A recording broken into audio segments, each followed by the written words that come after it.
Page 18, Introduction and Dance. One flat, so F major or D minor. Well, look at the end. Bottom of page 19, the last chord there, D minor chord. I'm guessing this is probably in D minor. Right hand first. This is a common time or 4/4 time. Thumb. 8 notes, 1 and 2 and. 1 and 2. That D is tied, so you're going to hold it out for the rest of the measure, and then you come down. Just lift up and come down. And you can cross over. That's fine. If you started with second finger, you wouldn't have to cross over. I don't know why they want you to start with first finger, but they did. They apparently want you to start each of these things with first finger, but you can, if you want, start the second line with second finger. And then you're in position. You'll have to cross over. And then lift up and up again. And then fourth finger. And then these chords, A here and here. 1/4 on the last one. This is, we're connecting that with the fingers. We do the best we can with the thumb, but it's the top note we're after. And then the top of the page 19, you're here. And then 1/4. Again, the top note is the melody. That's what we're after. So, and then I tend to do a 1/5 on the next one. You can do 1/4 if you want to. Again, I like 1/5. It's more comfortable for me. And then for the F sharp D, you can do the 1/5 if you want, or you can do a 2/5 if you got really fat fingers and big hands. Then you might be here, and then do a 3/4, and then for the half note a 2/4. So it's here, and then go on, cross under, just cross under. And again, third finger on the B flat, coming down. Third finger at the end of the line. And then the next line, the third line, second measure on the A's, it's 2/1 here, and then go up. Reach up with the little finger, and then collapse. Third finger and little finger, and then it's a D minor scale. And you do all that mess again. Look at the last measure of the third line. You're here. Third finger, and then when you go to the second ending on the next line, you would be here. I recommend thumb on that. If you can, just come under again, because that way when you do the chord, just stretch out and do a 2-3-5 on that. The notes are written here, but it has an 8VA over it, so you're actually playing them up here. So if you do a thumb here, you're in position, because this is an extended position D minor chord, and that's the fingering, so you don't have to move your hand around. You're right there. So one, rest. I mean, there is a rest. You got time to move if you want. You can play that with any finger, whatever, and then come up. But I'm leading you into a type of fingering that comes in handy later on. There's different styles of fingering, and this one you don't move your hands around anymore, and you have to. Now for the left hand, keep the left hand down. It's supporting. All the melody and everything we want to hear is in the right hand. At the beginning, you just have the D minor chord. And you'll see that all three of those notes are tied to the next chord, so you're holding it down forever. And then the next line, it's just an F sharp. We went to a D major chord. Then the 4 chord. And if you can't do a thumb on that, you have to do that. But if you can, go ahead and finger it 1-2 or 5-2-1. Last line, second measure, come up. Then come down. Moving around some here. Connect these, and then you can go ahead and lift up. It's kind of awkward here to go here. It'd be nice to connect those, but that's a little awkward. I mean, you can do it. Otherwise, just lift up. And you hear broken chords. All the way through till you get to the bottom. Last line. Last two measures. It's here, and then it's a D minor scale, but it's melodic minor going up. It's just you have a B natural and a C sharp. See, cross over here, and then here. Put the hands together.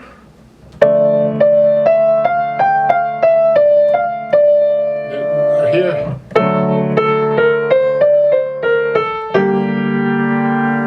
Here.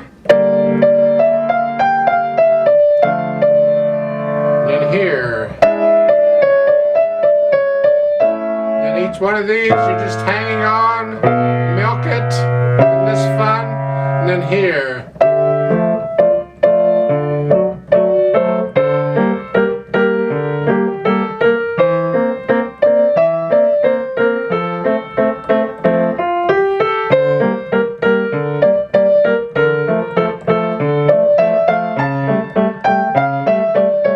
I tend to get in. I like this piece, so I get into it.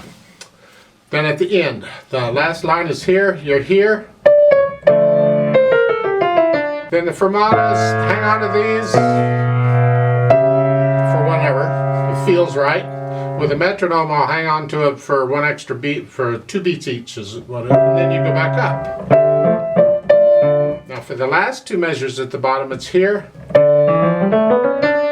That D is tied here. Here. As far as the slurring and all that goes, hopefully you can see that you're going to play this as connected as you can in the right hand and lift up between each of these slurs. When you get to page 19, you want to hear the staccatos. Don't accent them. We push off, and that when we push off, we tend to accent it. Don't. It's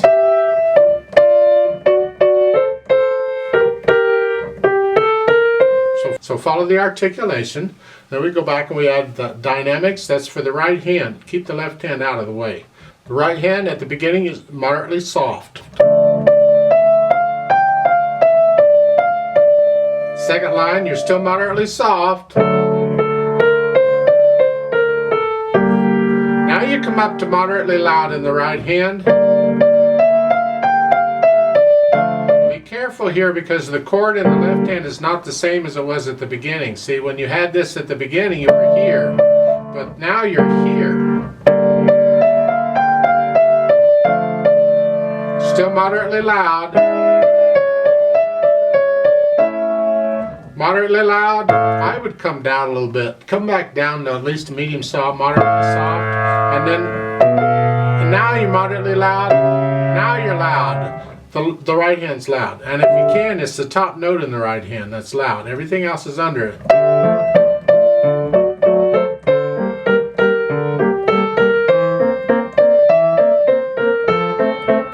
Then you come down a little bit to moderately loud.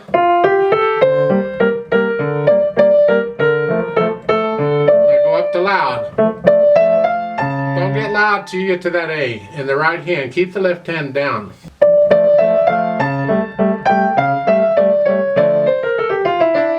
Now they're saying, according to what they're doing, you're still loud here. I would come down to sort of a moderately loud. I'd come now loud again when you repeat. At the end, you're still out there on the last ending. And that last note is accented, so that's actually going to come out very loud. Just a little extra oomph on that one. Speed-wise, I sort of did it what I think the speed. Your adagio is slow at the beginning.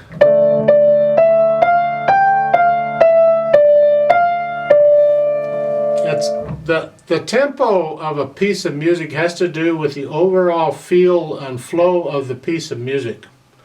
It doesn't have to do necessarily with how fast the beat goes. So it's not like, well, in an adagio beat in 4/4 time, I would go 1, 2, 3, 4. You decide on the melody. What does adagio feel like to this, for this melody, and that tells you what the beat's going to be. So the page 18 is that speed, and at the bottom, then you're hanging on these to milk these for everything they're worth. And then allegro is fast. Again, for the melody.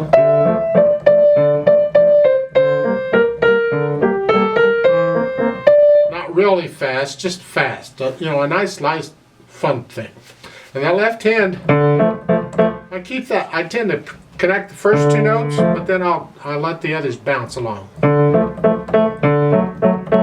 This reinforces the natural accent of the first beat of the measure, so it just comes out.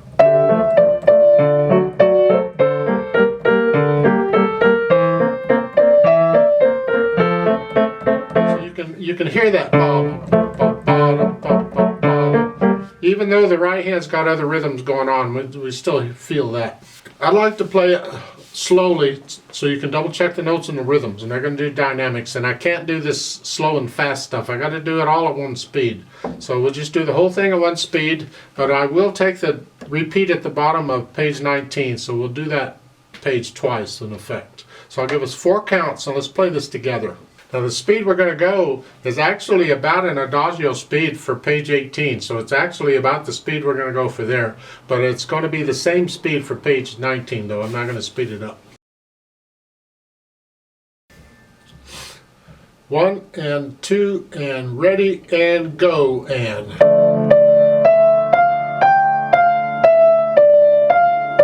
2 and 3 and 4 and.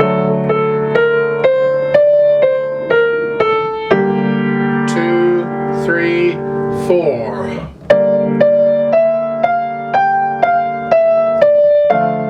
2, 3, 4.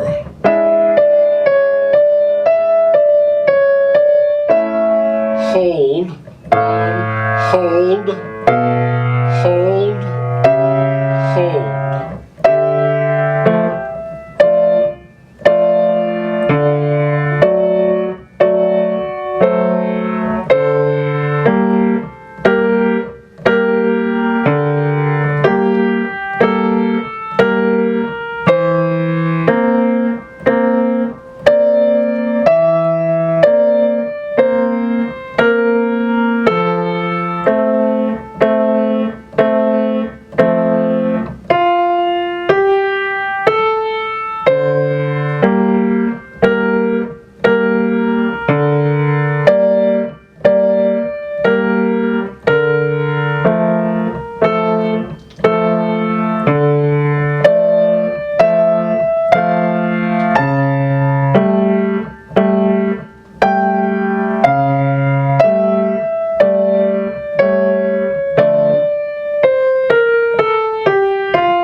Hold, hold, repeat.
Rest, rest.